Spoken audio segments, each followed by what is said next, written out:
ان خیر التابعین رجل یقال له اویس، کہ خیر التابعین یعنی تابعین میں سب سے بہتر. یہاں پر آقا علیہ السلام کا علم غیب بھی ہے کہ ایک شخص ہے اس کا نام اویس بھی ہے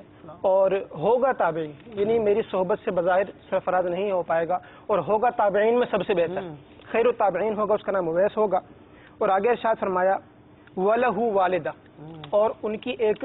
والدہ بھی ہیں، وَكَانَ بِهِ بیاد، ان کو برس کا مرض تھا،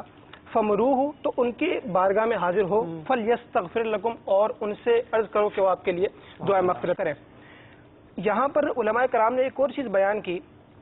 کہ بہت ساری روایات ملتی ہیں کہ آقا علیہ السلام نے سیدنا عمر رضی اللہ تعالیٰ عنہ سے فرمایا، مولا علی مشکل کشا کرم اللہ تعالیٰ وجہ الکریم سے ارشاد فرمایا، اور دیگر صحابہ کرام سے بھی ارشاد فرمایا کہ فمروہو کے لفظ سے پتہ لگتا ہے کہ سب سے فرمایا کہ جا کر ان سے دعا مغفرت کرواؤ. علماء نے یہ بات بھی لکھی ہے کہ آقا علیہ السلام نے جب حدیث مبارکہ میں یہ ان کا وصف بیان کیا نا، بہت ہی پیارا، کیا کہ وَلَهُ وَالِدَةٌ وَهُوَ بِرٌّ بِهَا، کہ سیدنا اویس قرنی رضی اللہ تعالیٰ عنہ کی ایک والدہ تو ہیں اور والدہ کے ساتھ وہ حسن سلوک کرنے والے ہیں، یعنی جس طرح والدہ کی خدمت کرنے کا حق ہے وہ خدمت بھی ان کی کرنے والے، گویا کہ ان کی ایک شان بیان ہوئی کہ ان کا بہت پیارا وصف ہے. اور پھر آگے ارشاد فرمایا کہ ان کے پاس جا کر ان سے عرض کرو کہ دعا مغفرت کریں. علماء فرماتے ہیں کہ اگر کوئی شخص روزانہ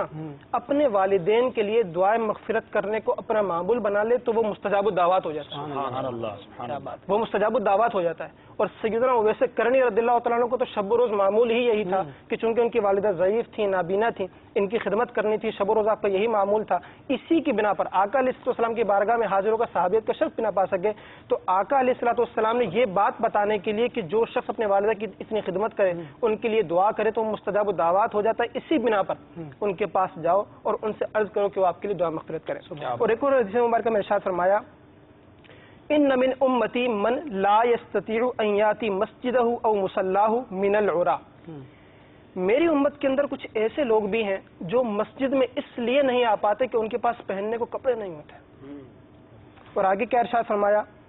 یحجزه ایمانه ان يسأل الناس منه، کہ ان کی خودداری ایسی ہوتی ہے کہ ان کا ایمان ان کو اس بات سے روکتا ہے کہ وہ لوگوں سے سوال کریں کہ ہمیں کوئی چیز